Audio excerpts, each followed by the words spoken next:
I remember the rain that night. Not the gentle kind you get back in Oklahoma, but the thick tropical downpour that soaks through your shirt in seconds and makes the air feel like you're breathing through a wet towel. We were walking back from dinner at this little place she'd picked, nothing fancy, just plastic chairs and fluorescent lights, when the sky opened up without warning. Luena grabbed my arm, her fingers digging into my bicep with surprising strength. "Quick, over here," she said, pulling me under a corrugated metal awning outside a sorry store. The owner looked up from his newspaper, nodded once, then went back to reading like we weren't there at all. The fluorescent light above us flickered every few seconds, casting intermittent shadows across Luena's face, making her look younger one moment, older the next. She was laughing, that soft giggle that made my chest tighten every time I heard it, like someone was squeezing my heart with warm hands. "You make me feel safe," she said, looking up at me with those dark eyes that seemed to hold secrets I'd never be smart enough to figure out. I hadn't heard words like that in years, not since my second divorce, not since I'd stopped believing anyone could see me as anything more than a paycheck or a mistake. The rain hammered the metal roof above us, drowning out the traffic noise from the street, creating this little bubble of intimacy in the middle of chaos. She stepped closer, rainwater dripping from her long black hair onto my shoulder, soaking through my polo shirt. "I never meet men like you, Wendell, kind men." Her voice was barely above a whisper, but I heard every word like she'd shouted them. Her hand found mine, small and warm, and calloused in places that spoke of real work, real struggle. I felt like I was 25 again, not 63 with bad knees, and a pension that barely covered my rent back home in Tulsa. When she kissed me under that awning, with the rain hammering the metal roof above us, and that fluorescent light painting everything in harsh white strokes, I thought I'd found something real. Something I'd been searching for through 2 failed marriages, 30 years of putting out fires, and 5 years of lonely retirement. "I'm not like other girls you probably know," she whispered against my ear, her breath warm on my neck. I believed her. God help me, I believed every single word that came out of her mouth. The rain kept falling, turning the street into a river of reflected neon and headlights, but we stayed there under that flickering light, and for the first time in years, I felt like I was exactly where I was supposed to be. When the rain finally stopped, we walked the rest of the way to her place in comfortable silence, our hands intertwined, her head occasionally bumping against my shoulder. I thought about all the nights I'd spent alone in my apartment back home, wondering if this was it, if loneliness was just going to be my companion until the end. But here in the Philippines, with this woman who claimed to work at a hospital and send money to her family, I felt alive again. Useful, wanted. The feeling was intoxicating, better than any drink I'd ever had. It started 3 months earlier, on a dating app that my nephew had convinced me to try. "Uncle Wendell," he'd said, "you can't just sit in that apartment forever. There's a whole world of women out there." He'd helped me set up the profile, chosen the photos, written the bio that made me sound more interesting than I felt. Her profile was different from the others. Simple. No bikini shots or party pictures. Luena, 30, works at a private hospital in Pampanga. In her photo, she wore scrubs and had tired eyes, the kind of exhaustion I recognized from my firefighting days. "I don't go out much," she messaged me after we'd matched. "Work keeps me busy, but I enjoy simple things. Movies at home, cooking for family, quiet conversations. That's what drew me to her initially." While other women posted pictures from bars and beaches, surrounded by friends and cocktails, she looked real. Tired but real. Genuine in a way that made my chest ache with recognition. "I work night shifts mostly," she explained during our first video call, which happened 2 weeks after we'd started messaging. She was sitting in what looked like a hospital break room, still in her uniform, a pale green set of scrubs that made her skin look golden under the harsh lighting. Behind her, I could see a bulletin board covered with schedules and notices written in what I assumed was Tagalog. "It's hard work, but I help people. That matters to me more than money." I could see the ID badge clipped to her pocket, though I couldn't read the name or hospital from the grainy connection. The video kept freezing, her voice cutting in and out, but every word that came through felt important, weighted with sincerity. "What about you, Wendell? What made you want to talk to a girl like me?" The question caught me off guard. I'd been expecting small talk about hobbies and favorite movies, not this direct inquiry into my motivations. I told her about my divorces, about feeling invisible in my own country, about wanting to find someone who cared about more than what was in my bank account or how successful I'd been before retirement. Money doesn't make a person, she said softly, and the video cleared for just a moment, letting me see her face perfectly. Beautiful, yes, but more than that. Thoughtful, kind. Character does, heart does. She yawned then, covering her mouth with her hand in a gesture so natural, so unguarded, that it made my throat tighten with unexpected emotion. I'm sorry, I'm so tired. 12-hour shifts, you know. Sometimes I wonder if my body can handle much more of this. I did know. I'd worked 24-hour shifts at the fire station, felt that bone-deep exhaustion that soaks into your soul and makes everything feel like you're moving through water. You should rest. I told her. I'll message you tomorrow. She smiled, and for that moment when the connection cleared, I could see her face perfectly. Beautiful, but tired, real, authentic in a way that made everything else in my life feel plastic by comparison. Thank you for understanding, she said. Most men don't. They want attention all the time. They want me to be available whenever they feel like talking. But you're different. That night, I couldn't sleep. For the first time in years, I was excited about something. Someone.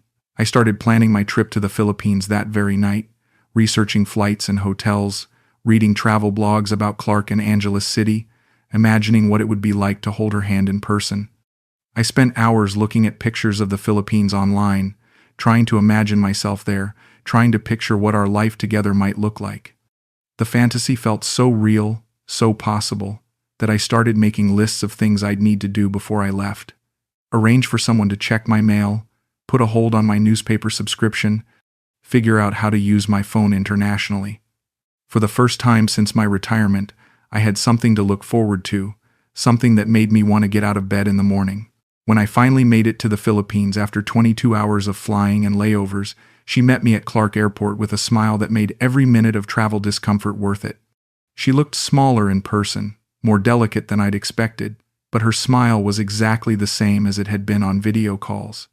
"Welcome to my country," she said, and I noticed immediately that she didn't ask for help with my bags or hint about expensive restaurants or shopping trips like the travel blogs had warned me Filipino women might do. Instead, she seemed almost shy, hanging back while I dealt with customs and immigration, only stepping forward when I was clearly lost trying to figure out where to go next. On our first real date, she insisted on paying her own jeepney fare, even though the cost was maybe 50 cents American. "I have money from the hospital," she said firmly when I tried to give the driver extra for both of us. "I'm not a charity case, Wendell. I work for what I have." The pride in her voice was unmistakable, and it made me respect her more, not less.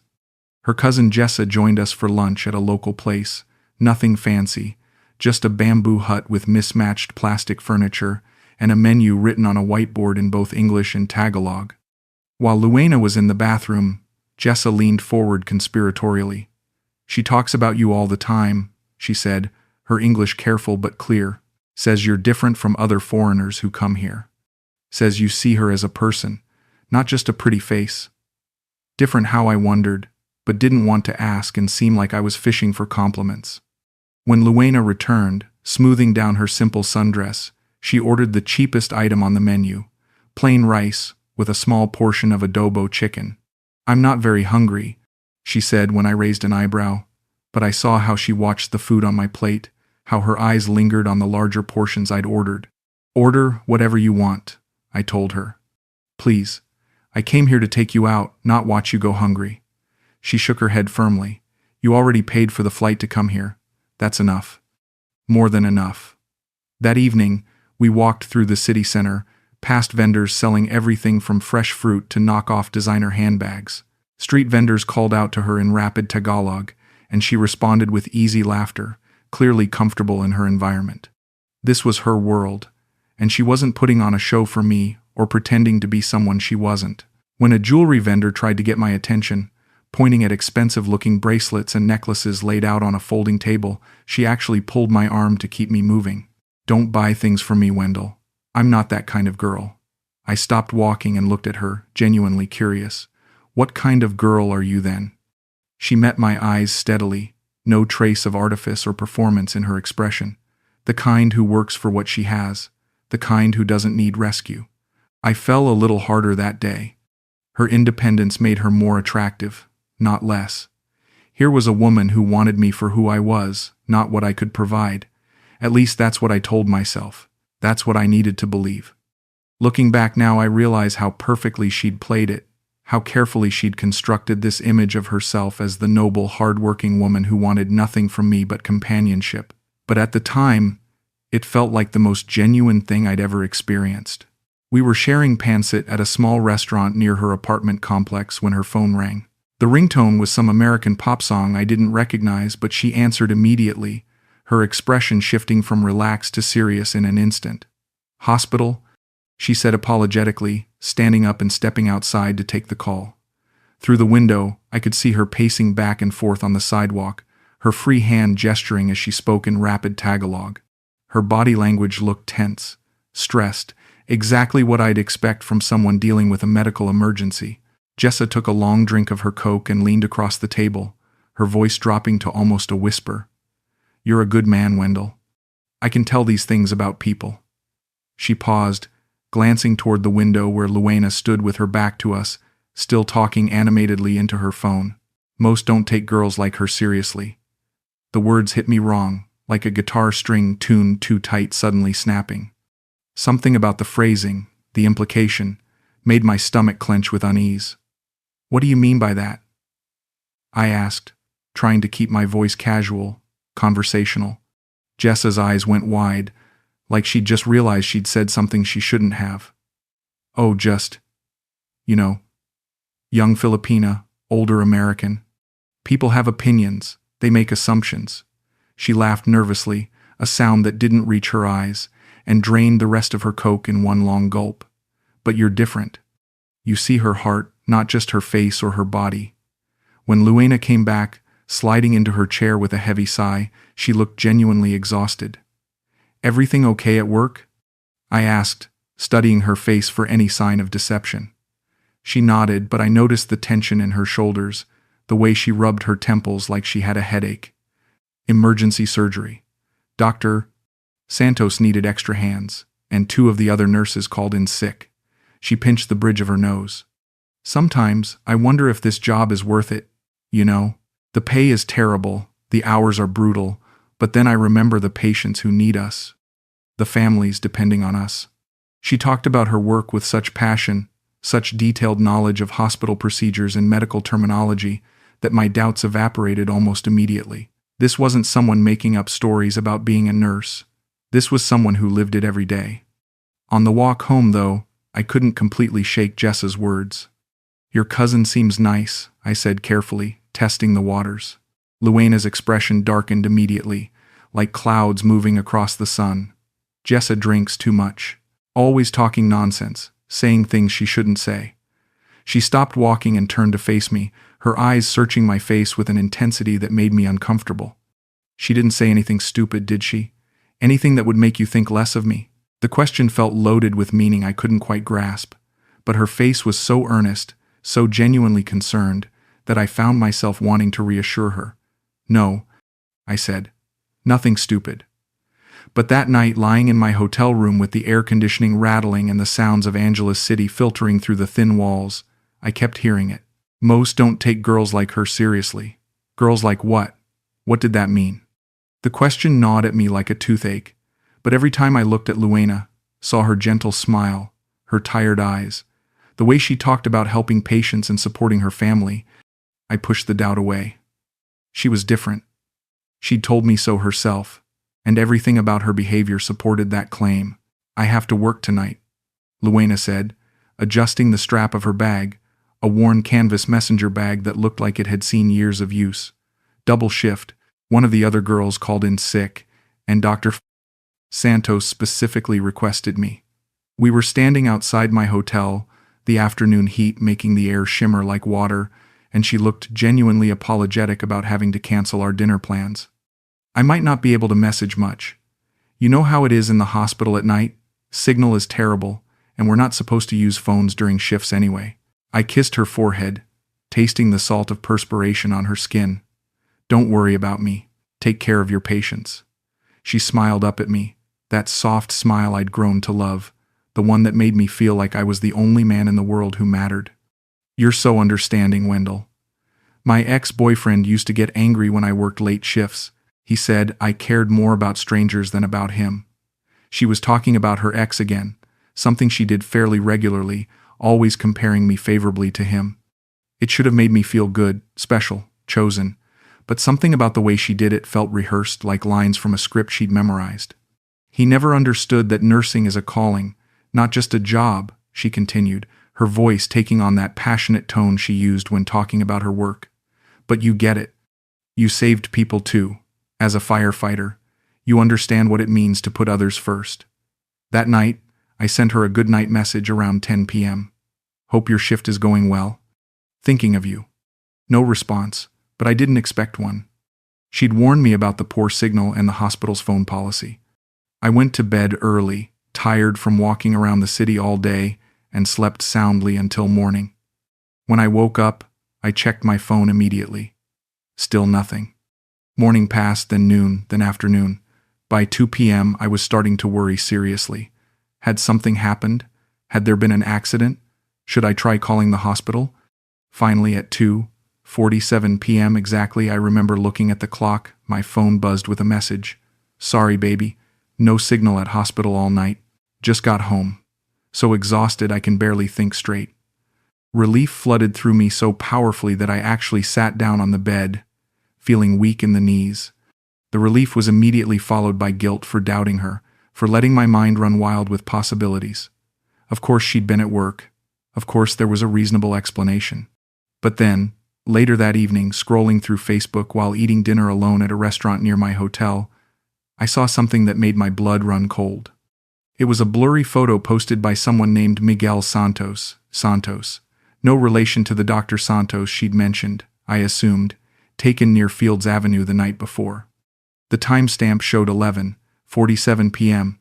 The photo was obviously taken on a phone, grainy and poorly lit, showing a group of people outside what looked like a bar or club.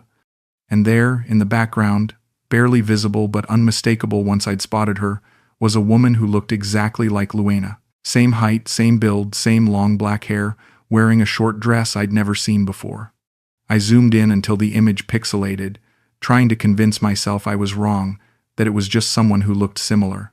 That's impossible, I said aloud to my empty hotel room, the words echoing off the bare walls. She was at work. She'd just told me about her shift, about how exhausted she was. My hands were shaking as I called her number. She answered on the third ring, her voice thick with what sounded like genuine sleepiness. Hi, baby. Did you miss me? I saw a photo online, I said carefully, trying to keep my voice steady and non-accusatory. Someone posted a picture from Fields Avenue last night. There was a woman in the background who looked like you. The silence that followed seemed to last forever. When she finally spoke, her voice had an edge to it I'd never heard before, sharp and defensive. People always gossip here, Wendell. They see a Filipina girl anywhere near that area and they assume the worst. It's not fair, but that's how it is. She paused, and I could hear her breathing heavily on the other end of the line. Of course it wasn't me. I told you I was working. Why would you even think that?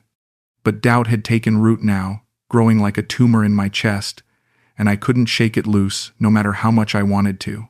I lied to her for the first time since I'd known her. The words felt foreign in my mouth, like speaking a language I'd never learned. I'm going to Manila for 2 nights, I said when she called the next morning. Some business stuff with my pension that I need to handle in person. She accepted the explanation without question, even offered to help me book a hotel. Be safe, baby. Manila traffic is crazy. Message me when you arrive safely. Instead of going to Manila, I took a taxi to a different hotel near Clark, paid cash so there'd be no record on my credit card, and spent the day walking around Angeles City like a tourist, trying to convince myself I was being paranoid and stupid. But as evening approached, I found myself positioning myself across the street from Fields Avenue, feeling like the worst kind of person. What was I doing? Stalking the woman I claimed to love? Following her like some jealous psychopath? But I couldn't leave. I had to know. I had to see with my own eyes whether my suspicions had any basis in reality. Fields Avenue at night was everything the travel blogs had warned me about and more. Neon lights everywhere, bars with names like Wild Orchid and Passion Club. Foreign men walking arm in arm with young Filipina women who looked barely old enough to drink. I recognized the expression on some of those men's faces because I'd worn it myself just days before, hopeful, slightly desperate, convinced they'd found something special. At 11 p.m. exactly, I saw her. My heart stopped completely, like someone had reached into my chest and squeezed. Luena stepped out of a taxi, wearing a short black dress I'd never seen before, something tight and shimmery that caught the neon lights and threw them back in multicolored fragments.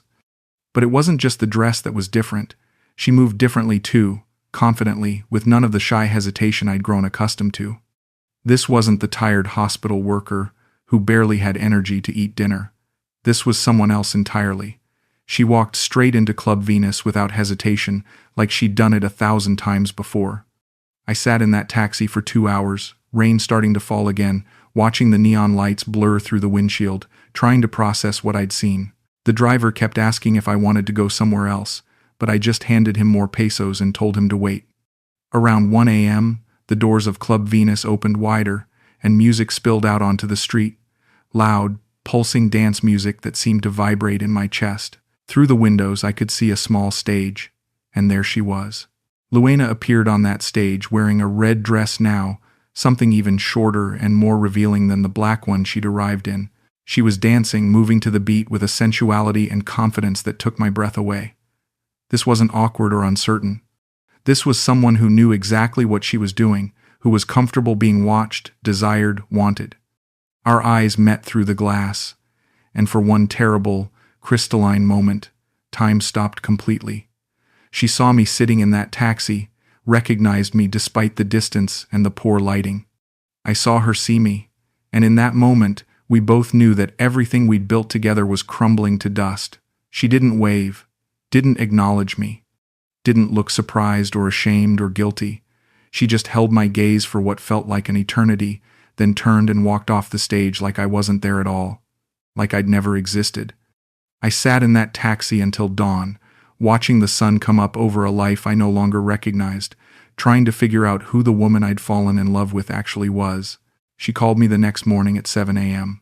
I'd been awake all night, sitting in my hotel room, staring at the ceiling and trying to make sense of what I'd seen. "Can we meet?" Her voice was small, fragile, completely different from the confident woman I'd watched on that stage just hours before. I need to explain. We met at a coffee shop in downtown Angeles, one of those generic chain places that could have been anywhere in the world. Neutral territory.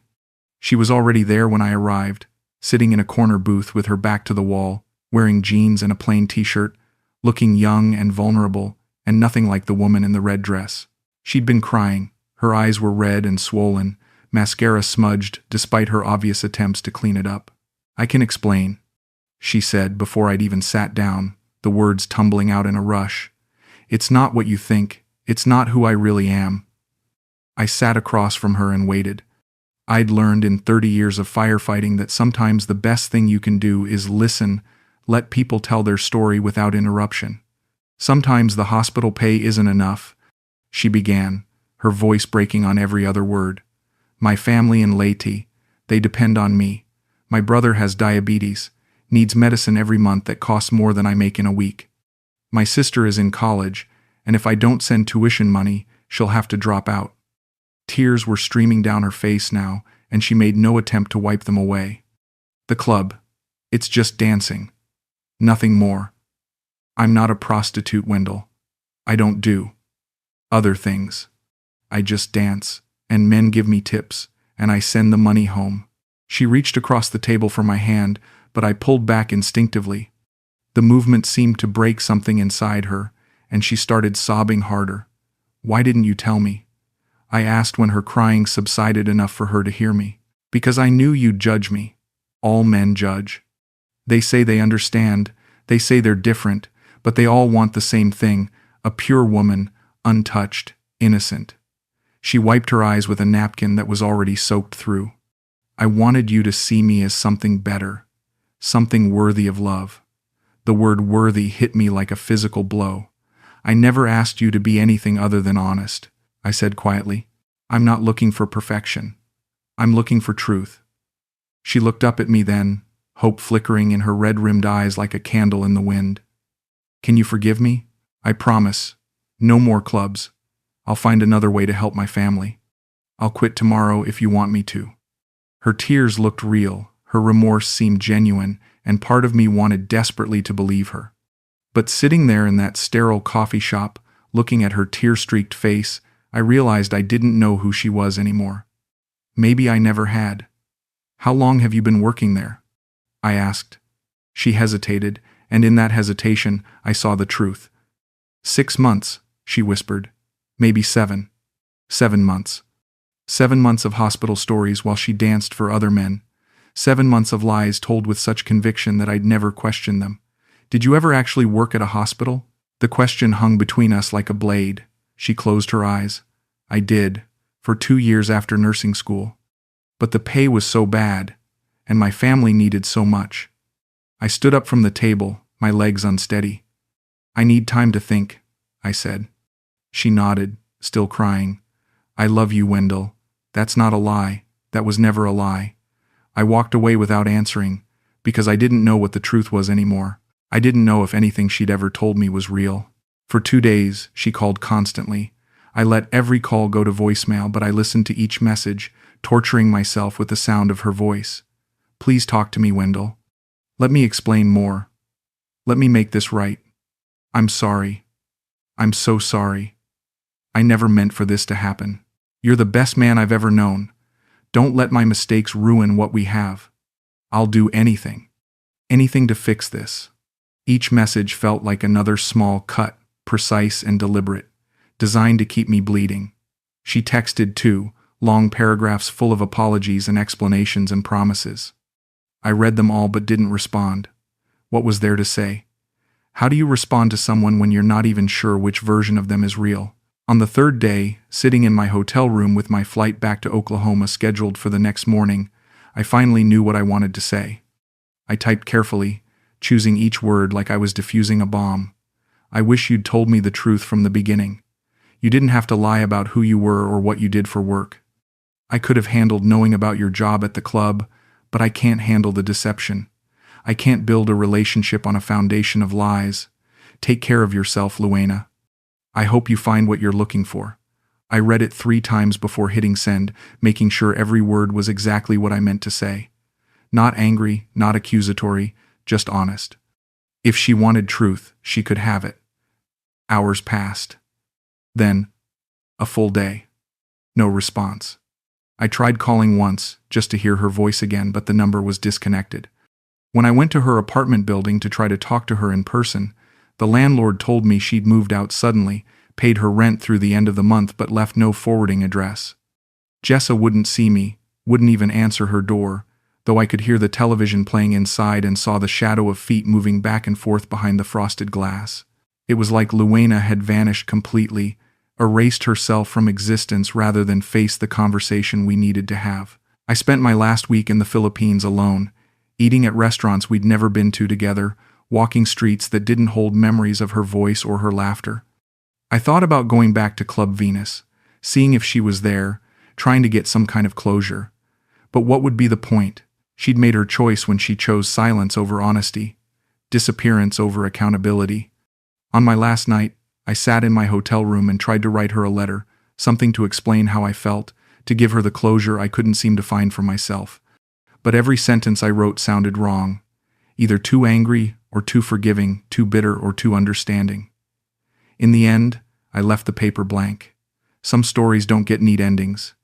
Some people disappear rather than deal with the mess they've made. Maybe that was her final gift to me, a clean break, even if it wasn't the closure I wanted. 3 weeks later, I was back in Oklahoma, sitting in my same apartment, looking at the same walls, trying to figure out how to explain to my friends and family why my big adventure had ended so abruptly. I told them it just didn't work out. Cultural differences, visa complications, the usual explanations that people give when relationships fail across international borders. It was true enough, and it saved me from having to explain the more complicated reality. But the real truth was more nuanced than that. I'd gone to the Philippines looking for someone to need me, to make me feel valuable and masculine and desired again, and I'd found exactly that, even if it was built on a foundation of carefully constructed lies. Walking past the fire station where I'd worked for 30 years, seeing the new trucks and the young faces of firefighters I didn't recognize, I thought about the difference between rescuing someone and being used by them. I'd spent my career running toward danger, helping people in genuine crisis, making split-second decisions that sometimes meant the difference between life and death. Maybe that experience, that instinct to help and protect, had made me an easy target for someone who needed help but wasn't ready to be honest about what kind of help she needed. I wasn't angry anymore. Anger requires energy I didn't want to waste on something that was already over. Instead, I felt something like relief mixed with sadness. I'd learned something important about myself. I could survive having my heart broken at 63 years old. I could still feel deeply, still trust, still hope for genuine connection with another human being. The fact that this particular connection had ended badly didn't erase the moments when it felt real and true and life-changing. Those conversations over video calls, those walks through Angeles City, that kiss in the rain under the flickering fluorescent light, those things happened. They were true experiences, even if the woman I thought I was sharing them with turned out to be someone else entirely. I never tried to find her again, never went back to the Philippines, never even looked at dating apps. But sometimes, late at night when I can't sleep, I wonder if she thinks about me too. If she remembers the man who believed in her hospital stories, who never once asked her for anything she wasn't ready to give, who fell in love with the person she pretended to be, rather than the person she actually was. Maybe she does remember, maybe she doesn't. Maybe she's told the same stories to other lonely foreign men, or maybe she really did quit the club and find another way to support her family. Either way, I learned something valuable from the whole experience. The capacity to love and trust doesn't diminish with age, but wisdom about when to walk away and protect yourself grows stronger. And sometimes, that wisdom is worth more than the love itself. Sometimes the bravest thing you can do is admit you've been fooled and walk away with whatever dignity you have left.